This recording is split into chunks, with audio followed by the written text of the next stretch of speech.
Hi, friends, and welcome to this week's live stream. My name is Sonia, for those who don't know me, and I'm a passionate rose gardener. And you have seen my rose garden, how it looks like in June. Unfortunately, at the moment, we have spring, so everything is quite dormant. But there are so many tasks in a garden and in my garden, rose garden, as well. So let me show you today what I do in the garden and how I do that right now, just to prepare the garden for the season and also to make it nice, clean, good looking already right now. So let me show you what I've prepared for you, how it looks like at the moment. Give me a second.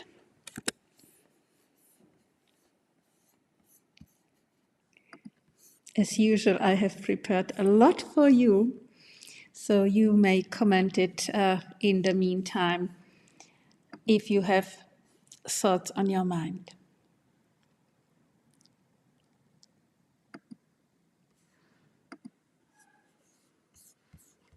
So I'm here with you just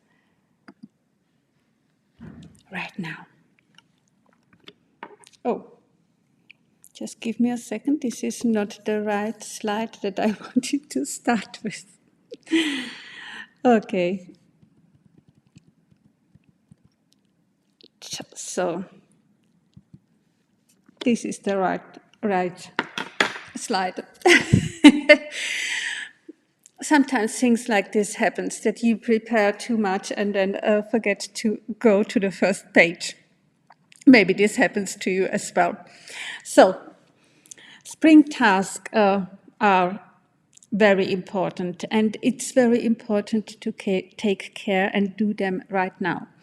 I always think that if I do all these kind of things for my garden, that it brings me more time to spend with my roses and in the garden later on in the year when it looks really, really good with all the flowers that are around and you can simply enjoy.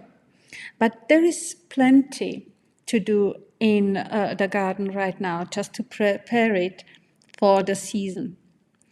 And what I think is extremely good and extremely important right at the moment is to that you can see all the structure. So if you just compare the two pictures, how it looks like when it's in full bloom, and now you can really pretty well see what's going on and what needs to be replaced or changed. But as you can see, even on this picture, there are a lot of shrubs and yew plants that I have around the roses and around the garden. So this was actually the task of past week, where we had to cut it back. And if you have yew hedge or other hedge, it's also very important to cut it back so that your roses in your garden get the enough sun, amount of sun that they need to look good. And unfortunately, you should not do it later on in a year because of the birds. A lot of birds just nest in these hedges. So it's good to be prepared for the season and do it right now. But there are not just only these yew hedges. There are also other shrubs that are in the garden and that need the proper cut to make them healthy and look good in the season. And I do not speak about the roses right now because we still wait here for forsythia blooming. It's a rule of thumb. But the other shrubs you can pretty good cut already right now, as I did. And this is the hibiscus before cut. Do not know if some of you have hibiscus. Put it in the comment or give me just a sign that you have something like this in your garden, or just think about that in your garden. And especially if you just move into a house with established garden, it's very good to see what you have there, the plants, and not to throw everything out, but to use it as accompanying plant for your roses. So this one is a wild hibiscus, and it was here already when we moved in. And this is how it looks like right now when I cut it back. You can cut it pretty strongly back if you see the difference just here.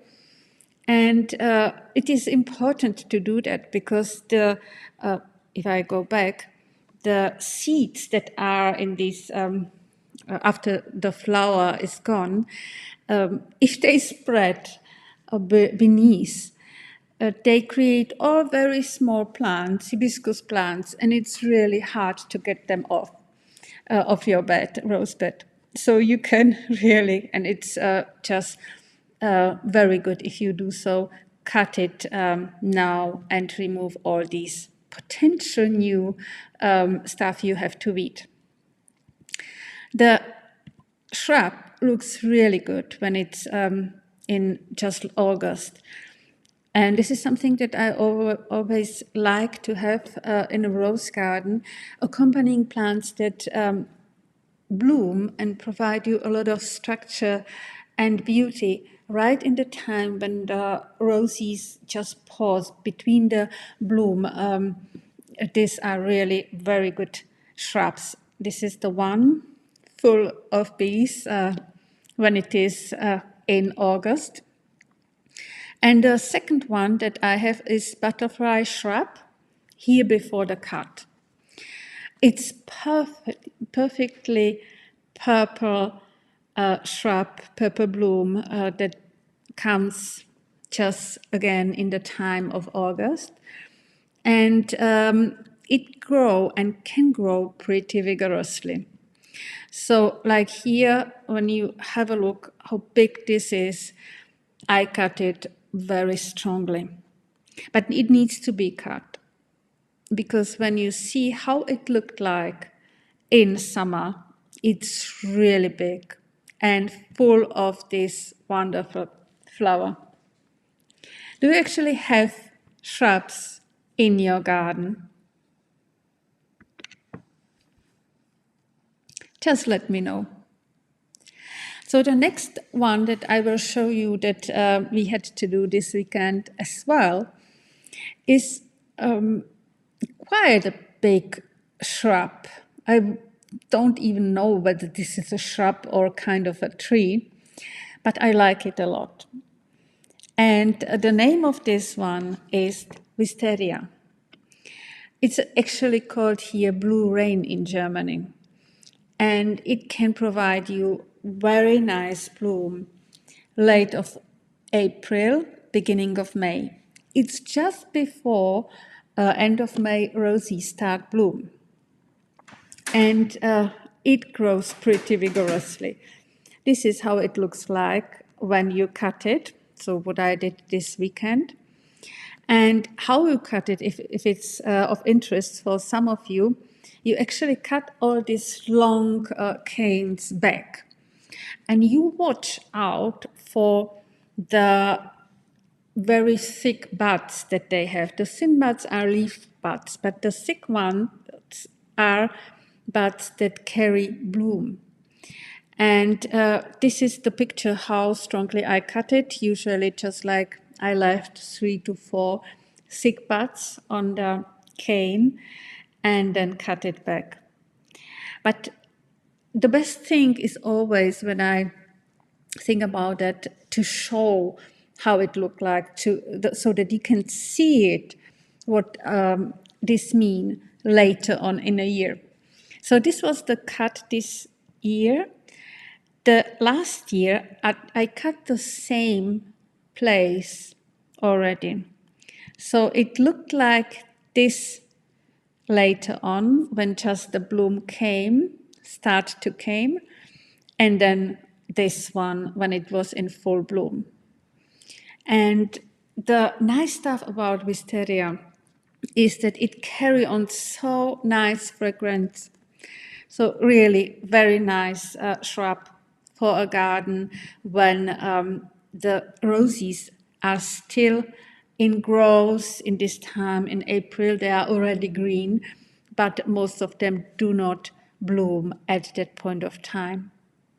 Major roses bloom in June. Some of them, like David Austin roses, bloom already late of May, but it's still early for roses to bloom in this point of time. So, what's the next? What do you cut in your garden and how do you prepare for the season? It would be nice to know. So the next ones, what you can do as well in your garden to prepare it, is to cut shrubs, but not these big shrubs, but the small ones, something like lavender. And I cut it in the main video of this week. You can see here the old bloom from the lavender was still there. And you do it already now, you can do it. You can cut lavender if it's just overgrown and out of shape, bit back, but be aware of the fact that if you cut into the old wood, you can only do that if there is already green new growths between the old wood. If you cut it before this green growth comes, it will probably not survive. So be a little bit cautious if you cut into the old wood to bring lavender back in shape. And here, this one, it looks already or still pretty nice, very nice shape it has. So I left it as it is. Did not need to cut too deep. So there's so many things in a rose garden and in general in any garden that you can do now just to get better protection against pests. And there are a lot of animals that can help you to just protect your garden before these uninvited guests.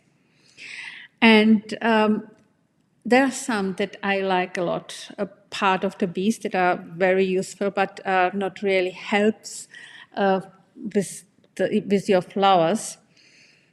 There are a lot of birds that can help you with the pests, like with all the green fly and all the other stuff that you do not want to have on the leaves, be it on the roses or the other flowers. So what I did already last week, not a week before, I just cleaned the birdhouse so that they can move on. At the moment, in March and April, a lot of birds just search for new housing where they can breed their young ones. And if they are in the birdhouse, they will for sure try to get as much food as they can in the below of this birdhouse. So if you have an issue with all these uninvited pests, they can help you pretty much, and it's absolutely organic. And we even put a new one for robins in the back of the garden because I like these animals so much, and it's quite interesting that they have different kind of bird houses for robins. But I liked it a lot. Do you also like birds in your garden? As I do. Oh, I like them so much. But we spoke about all the other just shrubs and cutting and birds, but we have not touched on the roses. Actually, we touched because we spoke about the fact that you do all this stuff before you take care of them. But there is one task that I do already right now, and you will do it if you have roses, or have to do it very soon too.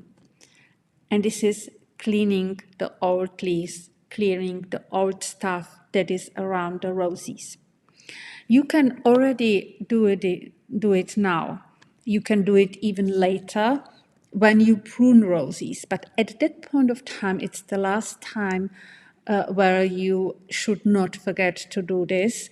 Otherwise, all the mildew and black spots that are in the leaves, they just overcome the winter in this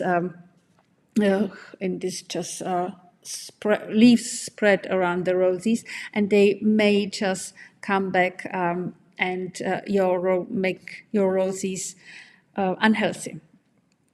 So I just put everything out of the rose bed and just collect it when I am there. I just do it already.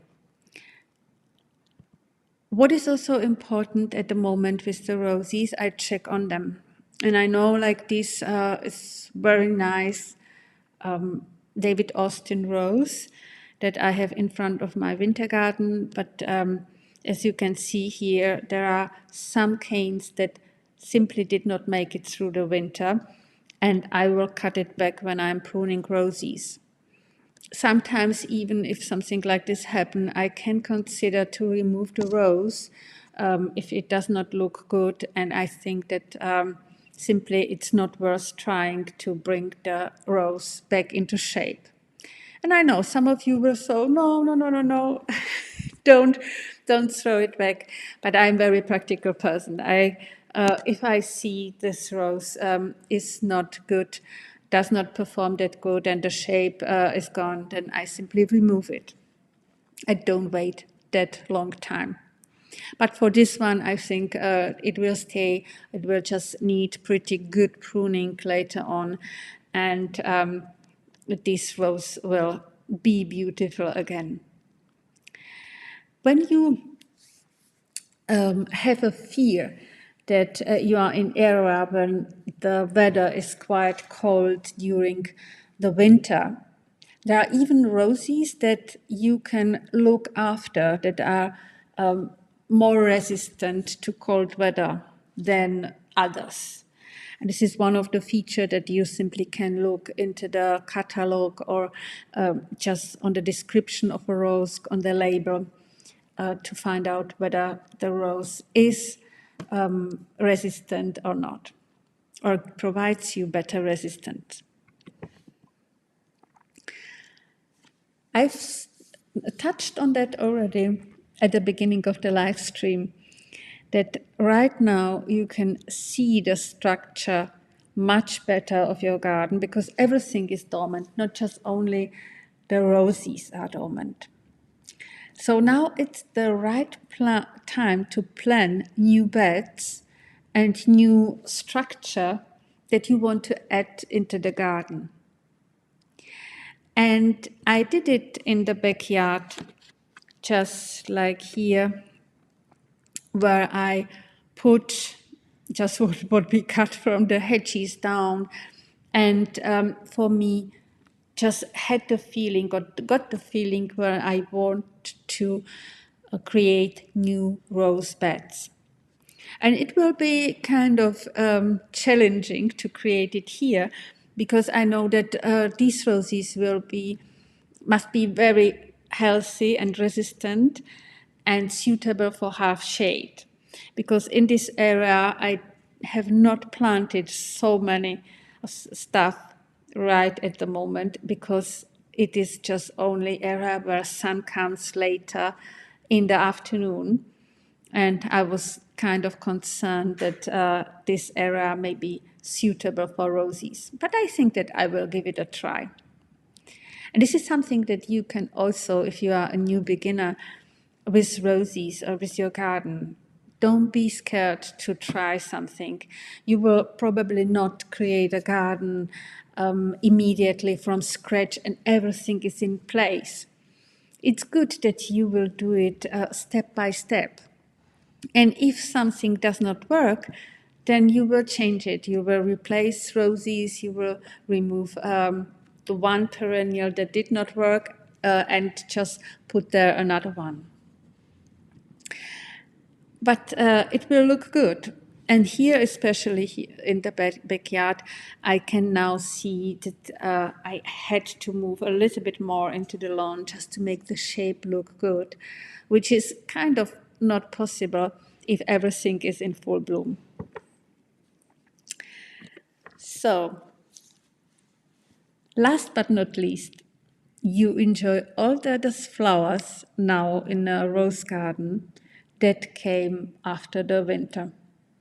And honestly, for me, to go through the garden and just to watch all these small little first just flowers look so good, and it provides you so much energy.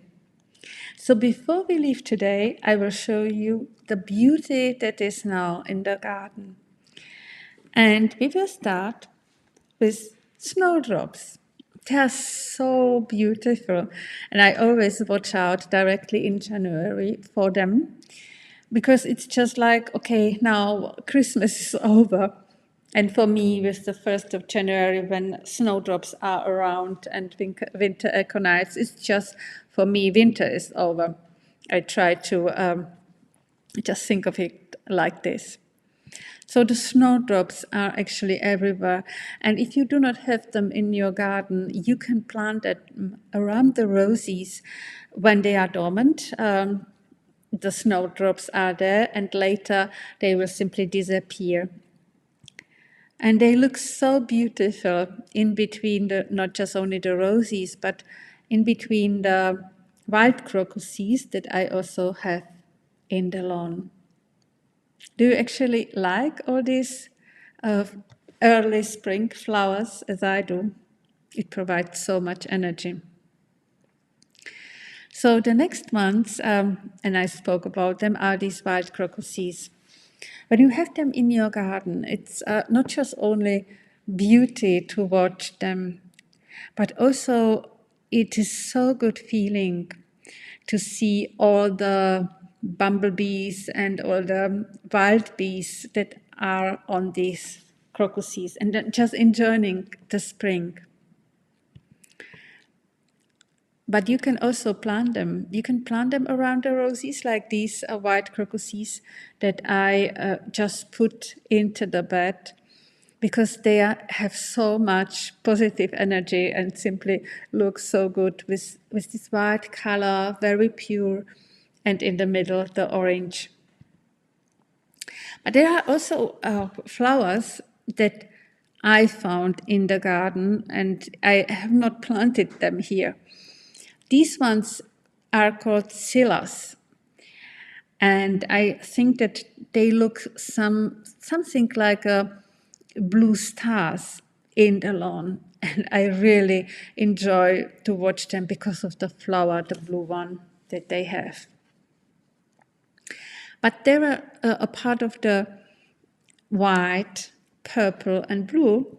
They are these ones, daffodils, that I planted intentionally around the roses. If you planted them, the same is as with the snowdrops.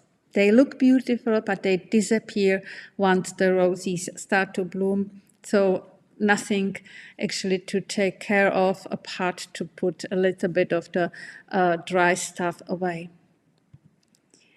But they are so beautiful right in the moment.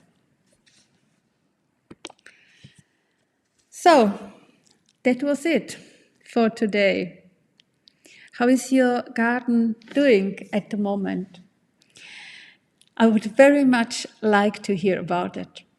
And I give you a second just to put down your thoughts if you want to ask me any question about what we spoke just.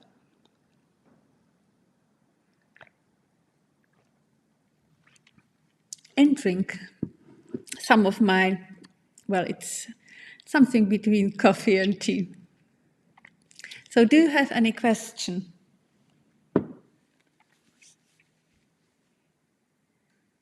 No question?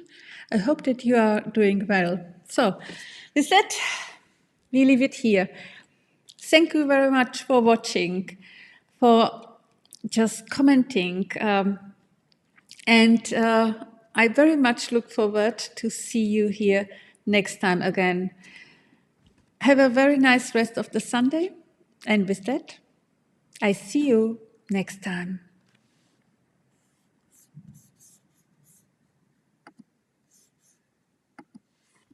Bye.